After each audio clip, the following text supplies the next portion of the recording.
Selamat datang di channel Hukum TV. Sebelum memulai podcast, mari dukung channel ini dengan cara subscribe, like, dan share video ini.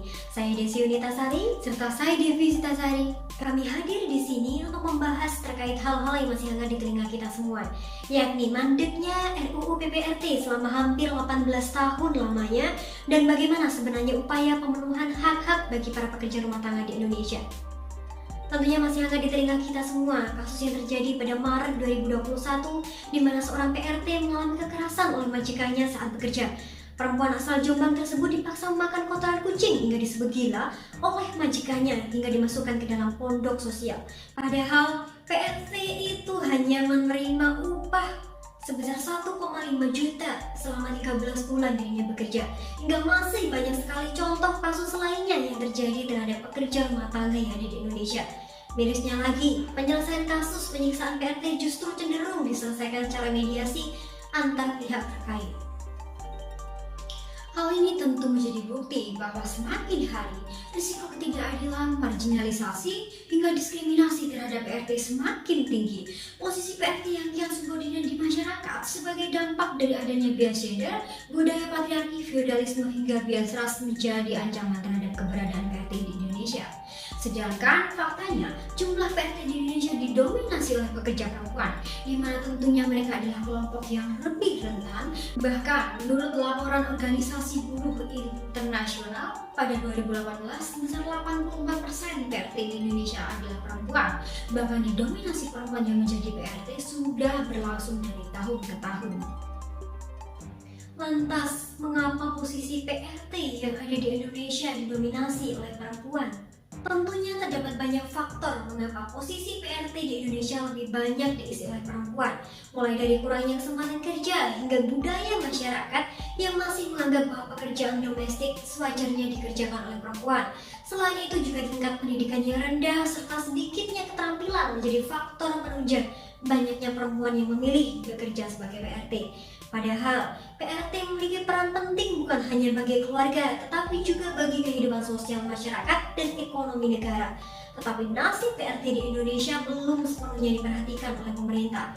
Mereka yang rentan mengalami kekerasan dari majikan sewaktu bekerja hingga lemahnya payung hukum yang ada bagi PRT tentu berimbas pada lemahnya kedudukan PRT selama bekerja. Mandeknya pembahasan RUU Perlindungan Pekerja Rumah Tangga selama hampir 18 tahun di DPR tentu menorehkan tanda tanya besar. Di manakah implementasi dari keadilan sosial bagi seluruh rakyat Indonesia?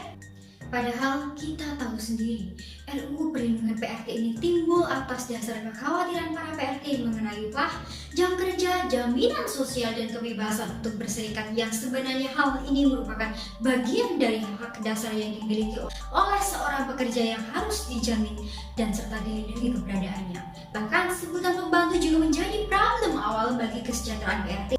Dengan sebutan yang bermuatan subordinasi itulah para pekerja rumah tangga rentan menerima kekerasan dalam berbagai bentuk. Hal ini tentu bukan berdasar pada opini belaka. Data menyatakan bahwa berdasarkan laporan dari Jaringan Nasional Advokasi Pekerja Rumah Tangga, kasus kekerasan terhadap PRT mengalami tren kenaikan. Jika pada 2012 terdapat 327 kasus kekerasan, pada 2020 kasus kekerasan naik menjadi 842 kasus kekerasan. Dapat berupa kekerasan fisik, psikis, ekonomi, perdagangan manusia, hingga tak jarang dalam bentuk multi kekerasan. Lantas, bagaimana sejatinya perlindungan bagi hak-hak para pekerja rumah tangga? Perlindungan bagi para PRT sebenarnya terdapat dalam Konvensi ILO nomor 189 mengenai kerja layak pekerja rumah tangga yang mencegah ruang domestik dan menjalankan praktik perbudakan modern terhadap kelompok perempuan, di mana konvensi ini meminta negara berperan untuk menciptakan keadilan melalui sebuah undang-undang untuk memberikan perlindungan yang memadai dan perbaikan pada kondisi kerja PRT. Namun hingga saat ini, pemerintah Indonesia juga belum meratifikasi konvensi ini yang mengamanatkan adanya upah minimum, jam kerja, libur, hingga hak-hak normatif bagi para PRT.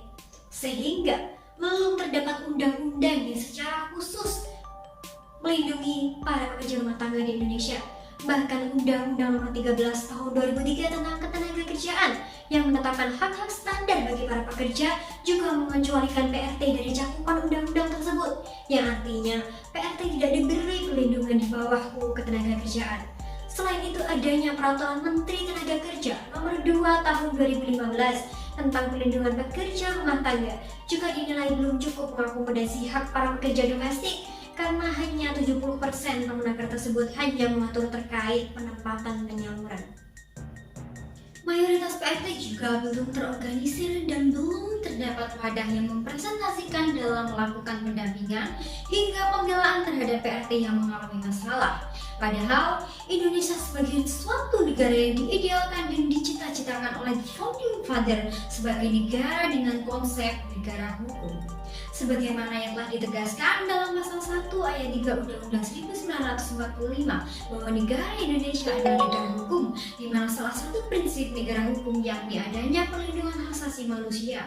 Dengan demikian, sudah sangat jelas dan tegas hak warga negara dalam berbagai aspek kehidupan termasuk hak atas pekerjaan dan penghidupan yang layak, hak untuk mendapat imbalan dan perlakuan yang adil dan layak dalam hubungan kerja tentu menjadi tanggung jawab konstitusional yang harus dilakukan oleh negara. Hal ini sudah jelas tercermin pada pasal 27 ayat 2 Undang-Undang Dasar 1945 yang menyebut bahwa tiap-tiap warga negara berhak atas pekerjaan dan kehidupan yang layak bagi kemanusiaan. Untuk itulah seharusnya tidak memandang apapun pekerjaannya, baik formal maupun informal, apakah sebagai buruh atau PRT, semua haruslah dipandang sama hak dan kewajibannya, sehingga harus diberikan perlindungan yang adil dan komprehensif, sehingga kepentingan utama dari disahkannya RUU PRT ialah untuk mengakui status PRT sebagai pekerja, yang dapat mengakses haknya sebagai pekerja, seperti memiliki jaminan ketenagakerjaan hingga jaminan sosial lainnya. Selain itu, melalui rancangan undang-undang tersebut nantinya akan merubah pola hubungan kerja antara PRT dan pemberi kerja. Sekian video dari kami, semoga video ini bermanfaat. Terima kasih sudah menonton dan sampai jumpa di video berikutnya.